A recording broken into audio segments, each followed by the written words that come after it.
I always believed that loyalty was the foundation of family and love. That belief was shattered one drizzly autumn afternoon when I discovered that the two people I trusted most, my sister Sarah and my partner Ethan, had been secretly entwined in an affair. What followed was a whirlwind of anger, heartbreak, and revelations that forced me to confront not only their betrayal but also long-buried family secrets and my own vulnerabilities. I grew up in a house where love was supposed to be unconditional. My mother always told me that family was the one constant in life, the safe harbor in turbulent times. I clung to that belief even as I entered adulthood and built what I hoped was a secure, future-proof relationship with Ethan, a man I considered my soulmate. Sarah, my older sister by 3 years, was my first friend, confidant, and sometimes my competitor for my mother's attention. We shared childhood memories, family dinners filled with laughter, and whispered secrets under the night sky. I never imagined that beneath the surface of our carefully constructed lives, treacherous currents were moving. It began with small hints. Ethan started receiving texts at odd hours, his tone different, more playful and secretive. At first I brushed it off as work stress or harmless banter with a friend, but I couldn't shake the nagging feeling that something wasn't right. One chilly evening, as I sat curled up on the couch with a book, I noticed Ethan's phone light up on the coffee table. I rationalized that he must have forgotten it there because he was expecting an urgent reply. Yet when he returned from his call, his smile was too forced, his eyes straying away whenever our gaze met. I tried to suppress the worry, telling myself that I was reading too much into small things. I wanted to believe in the sanctity of our love. It wasn't until a few weeks later, after I returned from work one evening to find Sarah waiting in the kitchen with a forlorn expression and Ethan emerging from the living room, that everything unraveled. The sight of them together, exchanging furtive glances, was a punch to the gut I hadn't seen coming. I remember my heart pounding in my ears as I stuttered out a greeting that hung awkwardly between us all. The silence that followed was palpable, heavy with unspoken truths and mounting tension. "Sarah? What's going on?" I managed to ask, my voice barely steady. She hesitated, biting her lip for a long moment before speaking. I think we need to talk." It wasn't the gentle conversation I had once shared with her about college, love, and the future. It was laden with a desperation that made my chest tighten. Ethan's eyes darted nervously, and for a moment I wondered if he was also expecting me to walk away silently. But I knew I deserved answers. That night, in the quiet solitude of the living room illuminated only by the hum of a lone street lamp outside, the floodgates of hidden truths opened. Ethan confessed that what had started as innocent flirtation had spiraled out of control over months. He admitted that he'd grown emotionally closer to Sarah during the long, difficult months when I'd been busy with my new job and struggling with unseen personal burdens. Sarah's tearful admission was a mixture of regret and fear. "I never meant for it to happen," she whispered, eyes brimming with tears, "but it started when I was feeling so alone, and Ethan was there. And I thought maybe if I tried something new, it might fill this emptiness I've been feeling since Mom's accident." I stared at them, speechless as the words sank in. The betrayal wasn't just the abandonment of our vows, it was a ripping apart of the very concept of family trust I had clung to. The following days bled together, a haze of anger, confusion, and unbearable sadness. I remember pacing our kitchen floor, head in my hands, wondering how I could have been so blind to the subtle signals of deceit.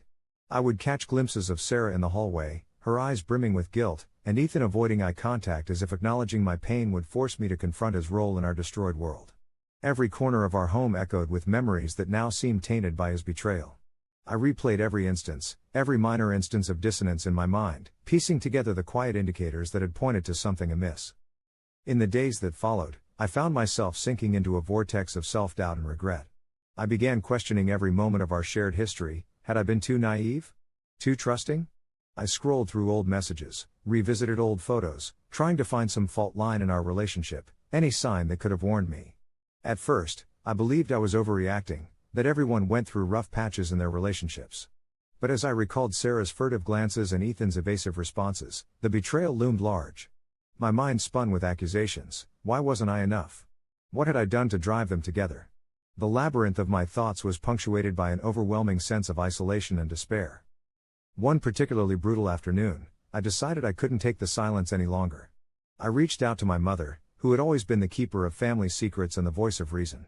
I remember dialing her number with trembling fingers, desperate for solace in her familiar voice. "Mom, we need to talk," I said as soon as she picked up, my voice cracking under the weight of pent-up emotions. There was a long pause on the line before she whispered, "I was afraid this day would come."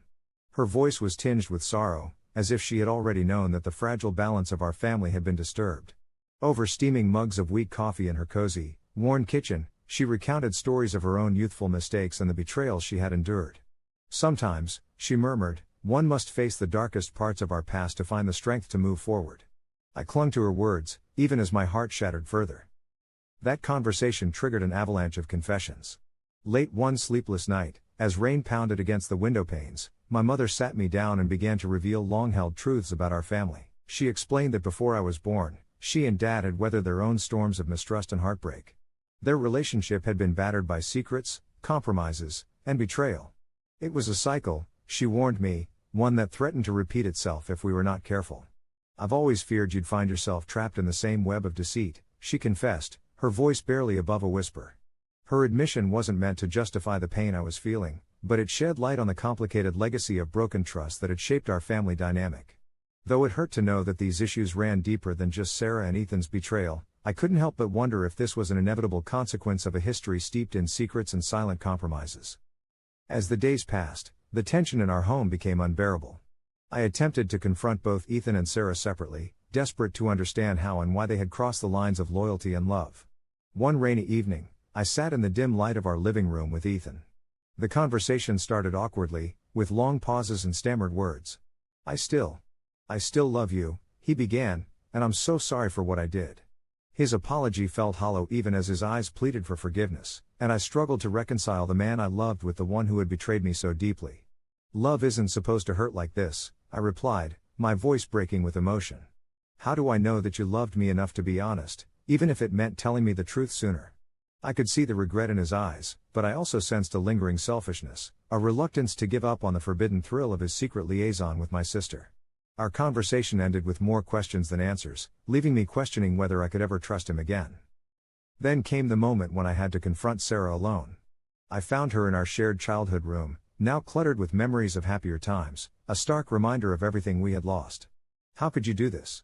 I demanded, my voice louder than I intended. Don't you see what you've done? Tears streamed down her face as she tried to explain, I was lonely, and I was hurting. I never planned for it to go this far. Her words echoed in the empty room, a painful reminder that even the closest bonds can fracture under the weight of unchecked desires and unmet emotional needs. The conversation spiraled into a torrent of accusations, bitter silence, and desperate pleas for understanding. I accused her of betraying not just me, but our entire family, and in her fragmented whispers, I heard remorse mingled with a sense of inevitability, a belief that our family was doomed to fall apart if we couldn't accept our imperfections. During this period, the line between love and betrayal blurred dangerously. I found myself oscillating between anger and longing, hatred and sorrow, wishing I could erase the past and start anew. Friends tried to offer solace, but no amount of outside comfort could mend the gaping wound that had been carved into my soul. One evening, as I sat alone in my car after another futile attempt to salvage what was left of our family, I realized that sometimes, the only way to heal is to let go. I whispered to the empty night, I need to find a way to forgive, or I'll be forever chained to this hurt. Yet forgiveness felt like a betrayal in itself, a betrayal of the pain that demanded to be felt, of the memories that refused to fade away. It was in this state of emotional limbo that I made the hardest decision of my life. I chose to separate myself from both Ethan and Sarah. Packing a small bag in the dead of night, I left behind the remnants of my old life and embarked on a journey of self-discovery. The days that followed were filled with loneliness, frustration, and moments of bitter self-recrimination. I questioned every decision I had made, every moment of trust I had given freely. I sought the counsel of my closest friend, Mia, who had always been my sounding board. Sometimes, she said gently while we sat in a quiet park under the spreading branches of a venerable oak, you need to break open before you can rebuild. This pain, as insidious as it feels, is carving a path for you to find your true self. Her words, though simple, carried an enduring weight that slowly allowed me to see that the betrayal wasn't the end, it was the beginning of a painful, but necessary, transformation. Over the next few months, I redefined my identity beyond the confines of a shattered relationship. I immersed myself in writing, therapy, and long solitary walks along the waterfront, where the sound of the lapping waves became a metaphor for both relentless loss and the promise of renewal. I began to piece together the fragments of my broken heart, acknowledging that while betrayal had inflicted deep wounds, it also forced me to confront truths about who I was and who I wanted to become. I discovered hidden reservoirs of strength, resilience I never thought I possessed. I realized that the betrayal wasn't a reflection of my worth but rather a culmination of failures on the part of those who had promised to protect and cherish me. In therapy sessions that stretched over many weeks, I unearthed painful childhood memories of feeling overshadowed by my older sister's achievements and the subtle competition that had always existed between us, a competition that perhaps had left Sarah feeling vulnerable in ways I had never understood. I learned that her actions were not entirely born of malice but were also deeply rooted in unresolved grief, feelings of abandonment, and the pressure to conform to a mold that didn't suit her. Similarly, with Ethan, it became painfully clear that his indiscretions were symptomatic of a chronic inability to communicate his own insecurities. In our sessions, I encountered raw honesty from my therapist, who pointed out that sometimes the people we choose to love are as flawed and fragile as we are. Healing, she said in one session laden with the soft hum of a ticking clock, is not about erasing the past, but rather about integrating it into your story in a way that allows you to move forward. The journey toward healing was neither linear nor effortless. Some nights, I found myself spiraling back into bitterness, revisiting painful memories and questioning every fond recollection of our once happy times together. One particularly vivid memory resurfaced one autumn evening as I sorted through old photographs at a dusty box in the attic. I pulled out a snapshot of us, laughing wildly in our backyard during one of those long, carefree summer evenings. The image was a stark contrast to the turmoil now residing within me. As I sat there, tears streaming down my face, I whispered, "How did we ever fall so far?" That moment of vulnerability marked an important shift in my consciousness. I began to see that our family had been built on a foundation that was never impervious to cracks, and that our imperfections, despite the pain they caused, were an integral part of who we were. Every scar told a story, and every betrayal, however deep, could offer a lesson in resilience and self-love if I was willing to see it that way. Slowly, I started to rebuild my life. I returned to my passion for writing with renewed vigor, pouring my pain and hope into long pages of reflections and poetry. I reconnected with old friends, and even reached out to distant relatives I'd once thought were lost to time. I started to find beauty in vulnerability, embracing the idea that trust, once broken, could eventually be mended, not necessarily to restore things as they once were, but to create something new and potentially stronger. I took up meditation and journaling, practices that helped me understand that emotional scars need not be permanent prisons. I began to see that although my family had been tainted by betrayal, it didn't have to define the future. There were still moments of genuine tenderness, quiet, unexpected gestures that reminded me that love could be forgiving and compassionate. One day, out of the blue, I received a long, handwritten letter from Sarah.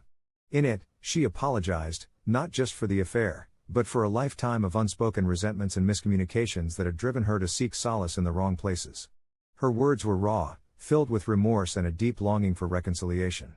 I was so lost in my own darkness that I couldn't see how much I was hurting those who loved me, she had written. In that moment, I realized that while I was still healing, holding on to anger would only stunt my own growth. I decided that forgiving her didn't mean forgetting. It meant acknowledging our shared pain and choosing to move forward, albeit with deep scars that would always be a part of me.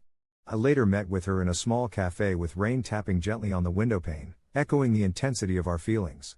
"I don't know if I can ever forget what happened," I admitted softly, "but I do know that carrying this hurt is weighing me down." Sarah reached across the table, her eyes brimming with unshed tears, and said, "I want to try to make amends. I know I can't undo the past, but perhaps we can find a way to heal together." It was not an instant miracle, but it was a start, a fragile step toward reconciliation, one that acknowledged our mutual responsibility in letting the darkness consume us. Over time, the raw wounds of betrayal scarred into a mosaic of lessons learned.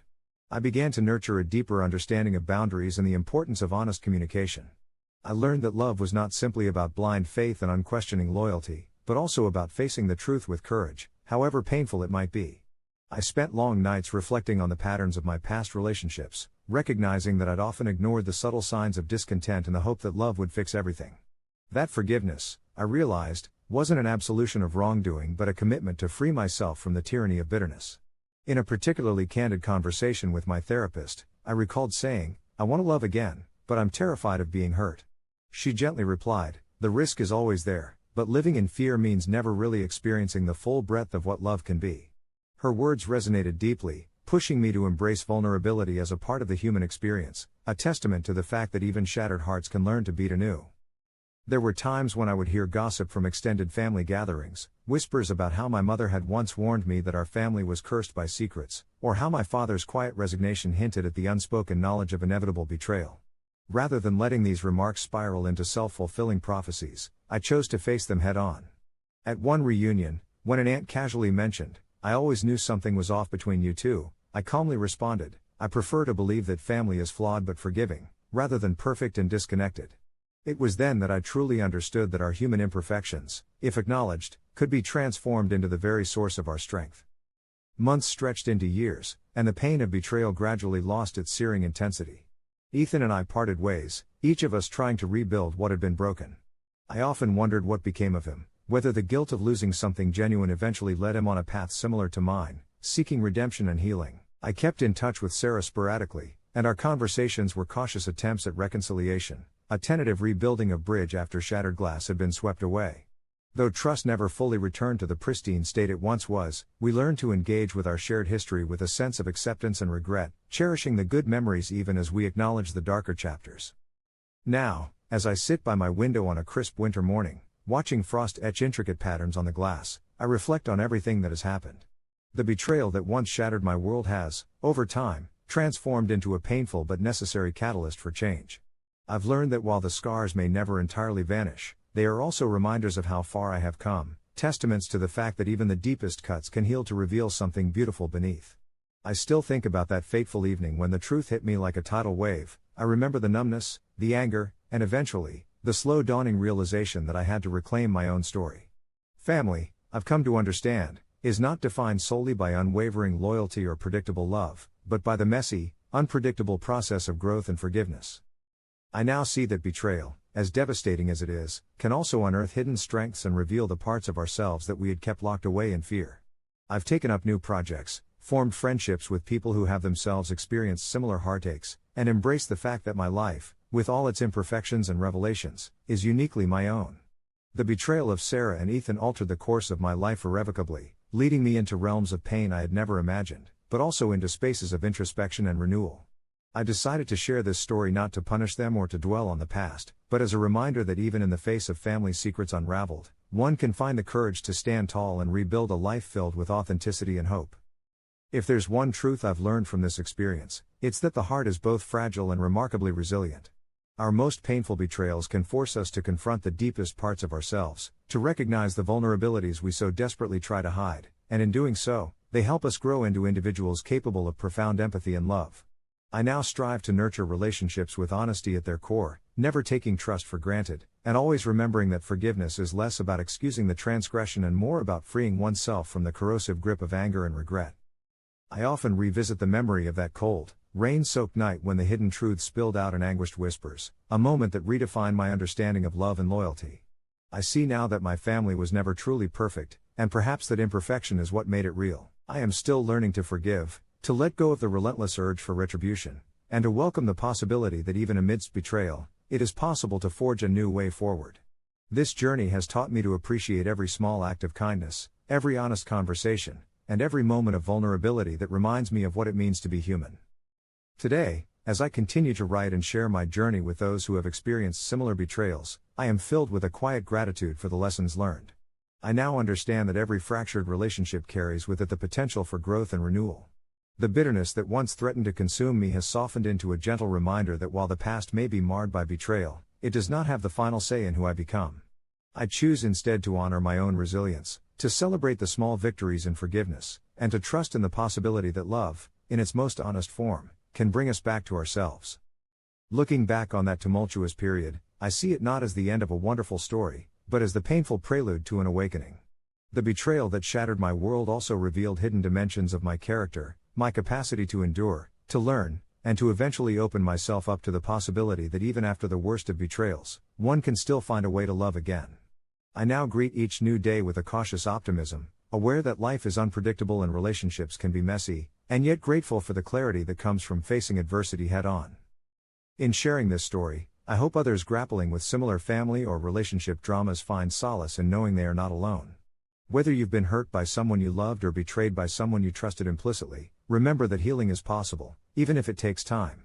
There is no prescribed formula for mending a shattered heart, only the truth that vulnerability and forgiveness, as painful as they may seem, are the stepping stones to self-discovery and growth.